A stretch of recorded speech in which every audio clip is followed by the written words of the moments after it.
Друзья, всем привет! Сегодня я научу вас, как приготовить круассан с ореховой начинкой.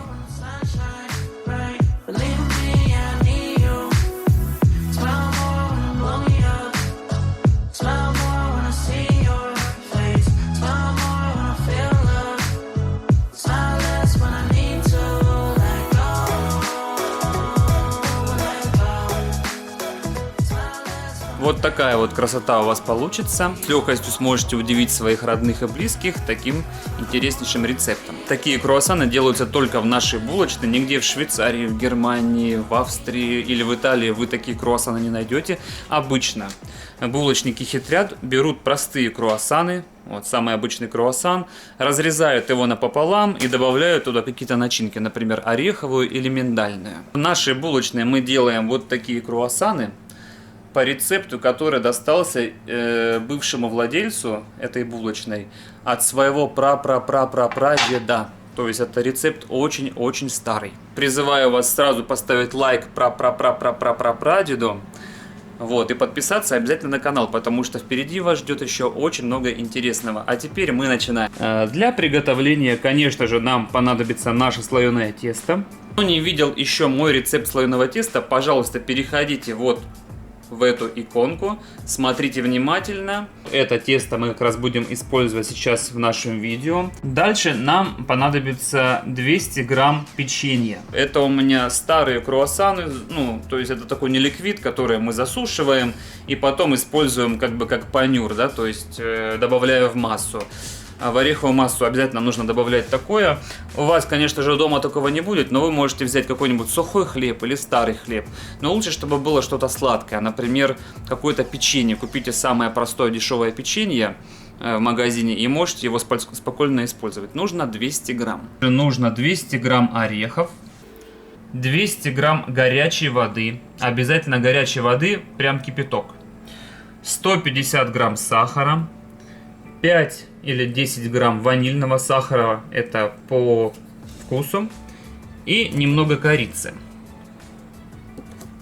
Если у вас есть аллергия на лесной орех, то можете его заменить грецким орехом или теми орехами, которые вы предпочитаете. Честно сказать, с другими орехами я круассаны не делал, потому что именно традиционный рецепт делается на лесном орехе. Нам понадобится блендер, миска для смешения всех ингредиентов, раскаточная машинка, или скалка, как она правильно по-русски называется, и линейка. Первое, что мы делаем, конечно, одеваем наши волшебные перчатки. Так как я работаю в булочных, это нужно обязательно, но если вы делаете что-то в домашних условиях, это не обязательно. Теперь мы берем наше печенье, или в данном случае остатки того, что у нас есть, и просто раскрашиваем в миску.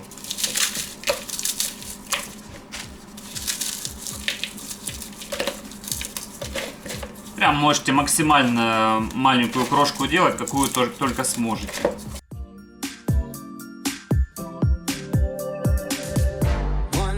Далее сюда мы выливаем нашу горячую воду, кипяток. Высыпаем сахар,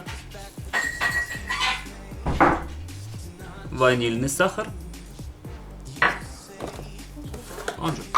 И добавляем чуть-чуть корицы. Буквально на глазок чуть-чуть. Много корицы не обязательно, нужно просто чуть-чуть для аромата. Теперь эти все ингредиенты чуть-чуть смешиваем вилкой. От воды с сахаром наше печенье или масса начинает набухать, разбухать, размягчаться. И в следующий момент мы берем блендер. Желательно использовать вот такую насадку. Таким образом мы все перемалываем. Если вдруг у вас произошло такое, что у вас нету блендера или сломался, вы можете просто печенье с сахаром размочить, руками помять, и оно у вас прекрасно размякнет, и будет вот такая вот консистенция каши. Вот, посмотрите, у нас получилась вот такая каша,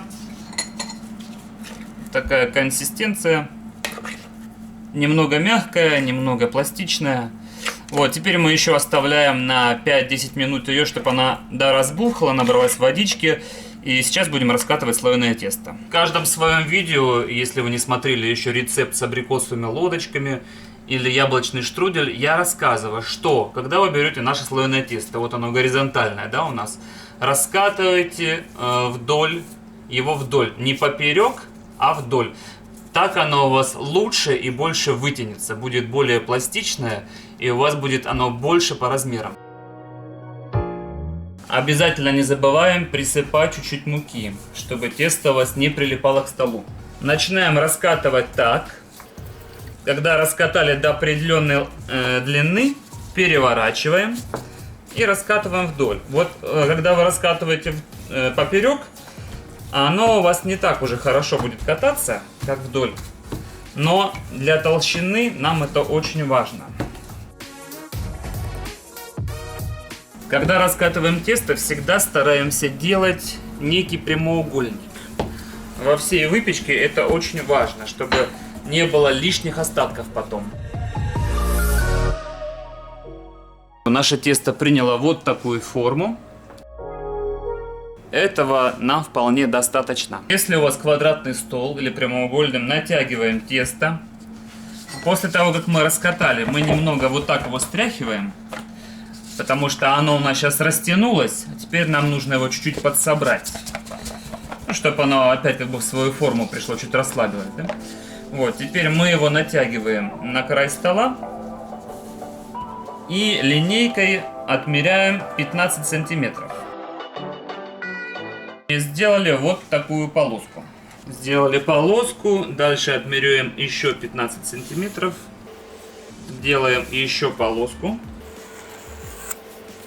И вот у нас так тесто хорошо раскаталось, что хватит еще на одну полоску из 15 сантиметров. Лишний кусочек убираем.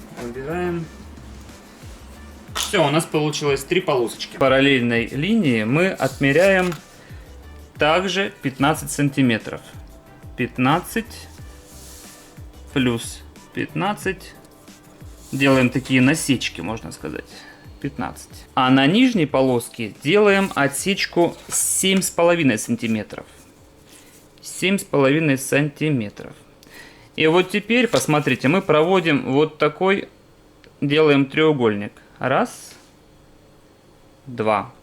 Ничего страшного, если что-то будет не сильно ровное или неправильные будут сантиметры, это ничего страшного. Теперь здесь мы также отмеряем 15 сантиметров. И соединяем, разрезаем вот этот треугольник. Теперь опять же здесь у нас уже отмечено. Делаем вот сюда. И делаем еще 15 сантиметров вот сюда. То есть вот таким образом мы теперь разрезаем все наше тесто. Здесь уже будет попроще, потому что вы уже в принципе видите. Я еще раз говорю, неважно, будет ли у вас ровные прямоугольники, треугольники. В своих рецептах вы можете делать тот размер, который вам комфортен.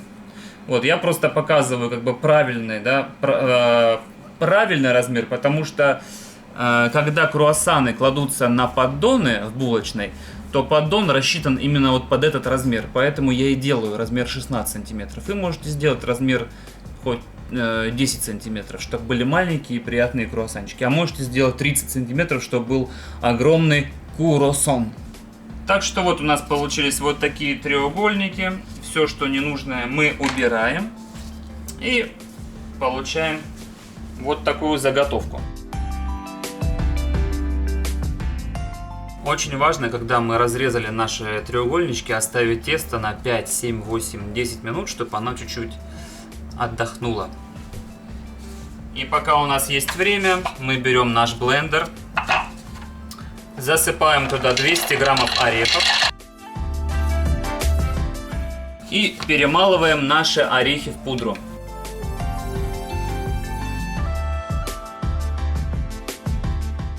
Делаем максимально мелкую пудру. И теперь эту нашу пудру из орехов высыпаем в наше печенье, перемолотое печенье. И все также перемешиваем.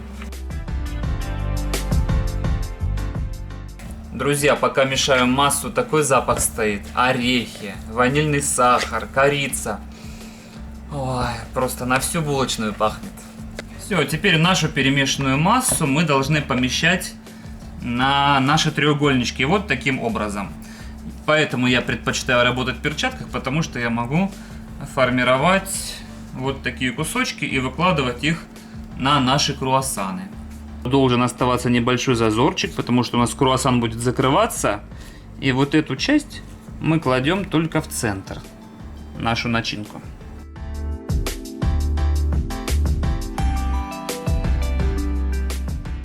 Друзья, прошу прощения, каждый раз, когда я вначале начинаю записывать видео, я почему-то забываю про яйца. Наверное, это не так важно, но на самом деле выпечки это очень важно. И вот у меня желток. Я надеюсь, что в каждом доме он найдется, и для вас не будет это ударом. Потому что желтком нам нужно будет смазать нижний край наших круассанов. И теперь самое интересное, нам нужно научиться формировать круассаны. Итак, показываю. Берем вот от первого лица, как будто я это вы. Натягиваем круассан вот таким образом. Заворачиваем. Чуть-чуть вот этот краешек подтягиваем на себя и как бы закрываем.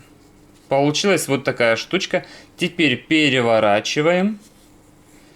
И вот делаем вот такую форму. И еще можно чуть-чуть растянуть. Вот у нас получился настоящий круассан. Давайте еще раз. Растянули чуть-чуть. Завернули. Натянули. Закрыли. Перевернули в пальчиках. И вот получился у вас вот такой шикарный, красивый, вкусный круассан. Давайте еще раз с этого ракурса. Итак, натянули, закрыли. И вот у вас получился круассан. Друзья, мне очень важна от вас обратная связь, поэтому напишите, пожалуйста, в комментариях, понятно ли я рассказываю. Потому что иногда мне кажется, что это очень сложно. Но я показываю еще раз. Раз, закрыли, натянули и перевернули. Вот. У нас получилась такая красота.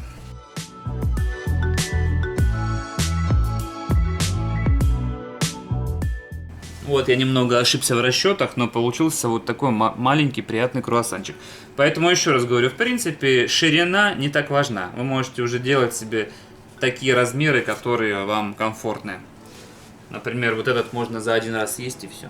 Ну что, теперь осталось на поддон, у меня круглый, у вас квадратный в духовках, положить какую-нибудь пергаментную бумагу, чтобы ничего не прилипало, и выложить наши круассаны для запекания. Один из подписчиков спрашивал у меня, можно ли хранить продукцию в морозилке. Смотрите, вот сейчас специально для булочной я сделаю 4 штучки, выпеку, а остальные все я уберу в морозилку, и они у меня могут храниться полгода там.